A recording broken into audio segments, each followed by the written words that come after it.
Welcome to my YouTube channel. This is Buwanang Kalog at your service. Guys, salamat guys sa mga sa DSWD kay Sir Elwin Tolpo nga nitabang sa itong mga estudyante guys. Kinanglansad ako karon mag-reaction video ko.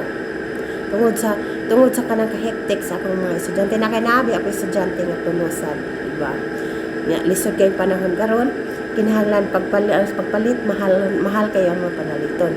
Notebooks, ballpen, bag, mga gamit school uniform, unsa pa diha mga gamit sa school. Ang importante uniform gyud guys, no? Uniform, bag, shoes, mao na siya yung very important sa ato ang mga estudyante. Guys, ako karong reaction video tungod sa DSWD. Nganong giingana man na nila nga gi-on-site Manila. Nganong wala Manila gi school to school na lang. School to school basis. Tanaw sa nila ang kanang estudyante bitaw nga kanang kinahanglan tagaan sa, di ba? Ang ana guys. Una sa no ang requirements sa dili kay lisod ang requirements kay kuan ra man valid ID lang na kay kanang sure jud nga kanang tanan nakakuha na ng ATM na kay ATM kay through land bank, through bank account, di ba? Ingana ang online site. Ano ba nga pobre kaayo? For example, walay bank account. Unsa lang pagkuha guys. Isud kayo no, di ba? Ingana siya guys. Ang reaction video na ko ana tanan dapat unta patas. Di ba maka-open lang anang site kanang na internet means nasa network ta kanang ka-internet man sila. Unsaon na lang ang pobre kaayo nga nasa mga squatter area, di ba? Means sa squatter area lisod kay panahon. Inoon sa garan sa mga squatter area na ay mga 4-piece. I mean, kung naa na kay 4-piece, siguro kung na kay 4-piece, dili na ka makadawat o na kay mga scholarship. Kaya ang government karon nagbiyo na sila mga scholarship. Tanaw nila ang covered ang standard sa bata, standard sa pamilya sa bata, kung pwede ba siyang makuha og school assistant came from the SWD. And then kung naa po kay 4-piece, dili na po siguro ka pwede guys. Ing ana na lang, diba? Ang kalisod po sa mga OFW, parehan ako, dili po sa tanang panahon nga naatay mga kwarta sa sweldo nato na po na budget, diba? Kung naka-stated man ito, OFW means ang mga anak sa OFW pwede siyang makakuha sa SW School Assistance. Ang usad ana nga kuan ang kakuan na kay ang elementary 1,000.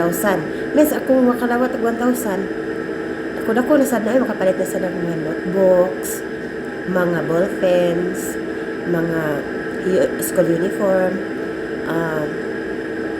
like school shoes, umbrella, sula nagtubig kung maadto ka sa school, di ba? Ingana raincoat kay para prefer for the rainy season. Ingana na siya guys sa elementary pa, or else biscuit o sa kapak juice o sa sad ka karton, di ba? Ingana na guys, ingana ang kinabuhi sa elementary nganong 1,000 lang siguro kay less lang ang ilahang mga needs, or else imagine high school.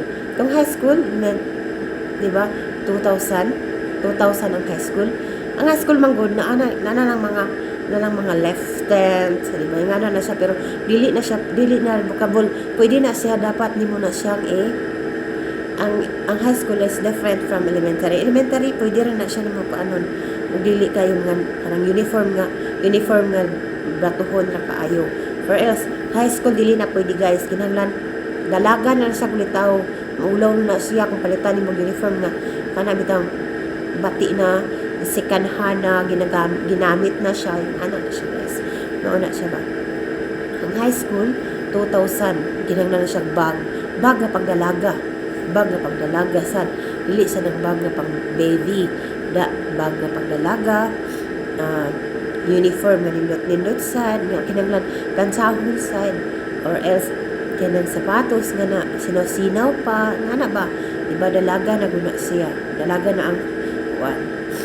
Salamat sad kaayo sa mga nakadawat na sa DSWD. Daghan kay salamat sa atuang gobyerno nga naghatag nga na. Okay? Ug sa senior high, di ba? Kung senior high 3,000. Ngano? Senior high 3,000 because nagkadako ang ilahang baryonon sa eskwelahan, nagkadako ang ilahang needs. Once nga ang estudyante nakataas ang level, magkadako sa ang ilahang needs sa school. Okay? O for example, senior high, nag-need sila og daghan na sila mga gamit. Daghay mga gamit for ng school uniform. Kinahanglan dili na pa uniform sa high school. Nana na sila school uniform yun. Kaya laha. Oh guys, mauna siya. Unsa, ang college siya, wow, 4,000 for college. Kung mag-college na ka, na kay 4,000 for key. Kaya nanglan po na siya, o naama ko na standard. Elementary, 1,000. High school, 2,000. Senior high, 3,000. And college, imagine, college, 4,000. Ano siya guys? Kaya ano, magbayad naman na siya. Kung sa mga private school, magbayad. Kung sa public school, murag dili lang siya. Dili, walay barihan siguro, pero naay mga miscellaneous fees. Kinanglan na. Dako sa expenses. Dili lalim ang magpa-eskwela o college, guys, karon nga panahon. No? Ang ako nabalaan, 25K. 25K ang semester, imagine. Dili lalim ang magpa-eskwela o college karon nga panahon. Okay? Sa DSWD, Department Social Welfare and Development, thank you so much sa pagtabang sa mga estudyante. Usasad, siguro, karon nga panahon, wala pa nakadawat ang akong mga estudyante. Ana, kay wala, maglisod sila og pasok sa site. Pero, naay mga pamaagi ang Ginoo nga siguro naay school to school na lang siguro nga na kung makaunaw na ang ato ang head sa DSWD na si Sir Elwin Tulfo. Sir, daghang salamat sa imong kaayo kay imong tagaan karon nga administration nga naay DSWD school assistance para sa mga pobre except sa for fees kay naasa na ang for fees. Okay guys, nga na sa guys. Ako as a OFW, dako kay kag salamat nga makadawat ang akong mga estudyante dito sa Pilipinas. 3 ka estudyante. Elementary, high school, and senior high. Dako kay kag salamat anak niya nga panahon nga na ako makadawat sila og kuan. Kay para makatabang sad silang needs. Makapalit og bag-o nga rubber shoes for kanang PE. Imagine kung mag-PE di ay nana, di ba? Guys, kalaan ang akong ikan karon. Thank you, salamat sa ato President of the Philippines. Salamat. Ang atong bagong presidente. Salamat kayo sa atong Vice President nga nagkuan jud sila para sa future sa atong mga kabataan. Future kay ngano dili lalim ang mag-senior high school. Kay ngano K-12 is dili jud lalim, guys. For example, nung sa una, 4th year high school, manaka. Karon add pa kang 2 years para mahimo ka o maka-eskwela ka o pursu ka o college. Okay? College is 4 years. Another 4 years. Elementary, 6 years. High school, 6 years, 12. 12 plus 4 years, 18 years for schooling. Dili lalim para makapursu ka sa imong dreams. Diba? Tingana siya, guys. Tingana siya ka. Kung ang estudyante na ajoy kuan sa pag-eskwela, means makahuman siya, and then nindot ang yan future, no? Lahi ra gyud ang makahuman og college. Thank you. Siguro kung napay mo abot ng mga scholarship para sa mga OFW, ang mga pwede ta maka kuan sa scholarship sa UWA. O kung member ka sa UWA, maka-pursue ka na 6 to 10 years ka, pwede na kang makakuan sa OFW UWA. Okay? Salamat kayo sa DSWD. Lapu-Lapu City DSWD. Ang ato ang pinagmuluhan sa ato ang Halangdong Mayor Junard Ahong Chan, o sa ato ang Congressman Cindy King Chan. Daghang salamat. O sa iyang mga trabahante nga nang kamot in town, malimpyo ang tibuok Lapu-Lapu City. Munindot ang Lapu-Lapu City. O wow, nindot na gyud ang Lapu-Lapu City karon. Sa plaza, diha ka makita. Nindot. DSWD, nindot ang ilahang pagkuan, nindot ang ilahang pagtratar sa usag-usa. Dili ka kuanon karang dili ka karang makita mo sila smiling kaayo, hi, ngana ang nindot nga mga trabahante na kay dili kay wow, nakatrabaho na bitaw ko diri, ngana dili ha. Thank you so much sa government sa Lapu-Lapu City. DSWD sa Lapu-Lapu City, palihog. sa mga tao, intam di sa sitio Kamansi, palihog lang ka na tao na sa squatter area. Need na nila ang school assistant sa DSWD. Ha? O sa mga estudyante sa Pusok Elementary School. Pusok Elementary School, palihog lang apilayan tao ng mga estudyante diha sa DSWD School Assistants o sa Paho National High School. Paho National High School, apilayan tao na sila sa school assistant. Asian Learning, apila po din tao ng senior high o Asian Learning Center. Kinahanglan apilayan tao ninyo sa kana sa mga eskwelahan na ana sa Lapu-Lapu City.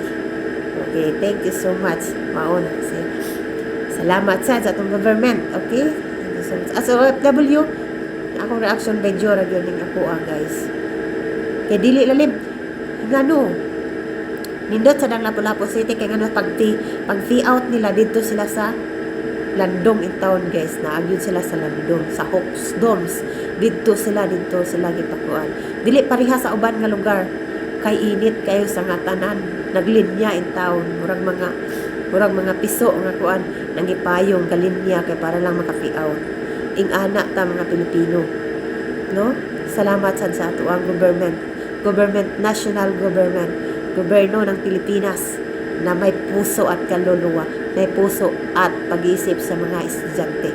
Kasi hindi lahat ng mga magulang ay kayang paaralin ang mga anak guys. For example, college is not easy. College lang uniform lang daan na. Daily expenses lang daan wa na guys. Patay na ta. Mao nang maningkamot tagay para magka-eskwela atong mga anak. Makatabang pud ang gobyerno sa atong mga anak, ing anak siya guys. No? Ing anak siya guys. As ako nga usa ka inahan, dili yun lalim guys. Dili lalim ang pagpa-eskwela. Elementary lang daan karong panahon na kaghana kaayo online schooling, nag-need na siya og cellphone, nag-need na siya og iPad, nag-need na siya og laptop para maka-online, di ba? Online schooling, moduling, kinahanglan sad og cellphone kaya through research, mag-research o ing ana, di ba? Siguro karong nga panahon gamay na lang bata nga walay cellphone karong panahon na. Dili pareha sa unang panahon. Di high school na lang ko. Ako ang cellphone 3210. Imagine 3210 pantawag lang. Magtawag lang sa akong mama. Dili pindot pareha karon nga di keypad na. Di keypad ra sa una karon wa na. Touch screen na guys. Ing anak kay kung eskwela imong anak walay cellphone makaingon ang nganong na siya walay cellphone nga na ba diba? Mura ka nag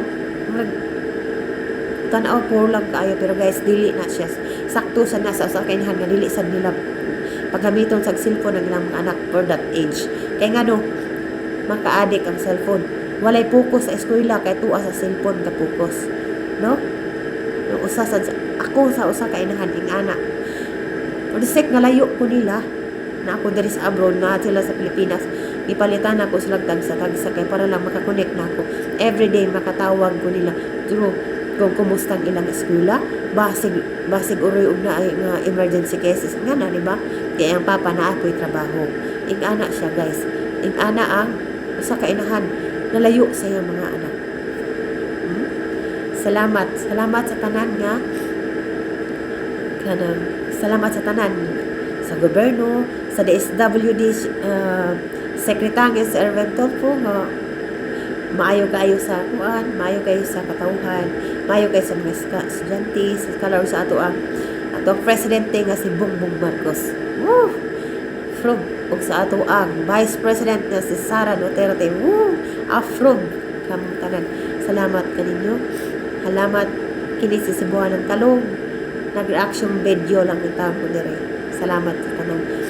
Buwan ng Kalog at your service. Salamat.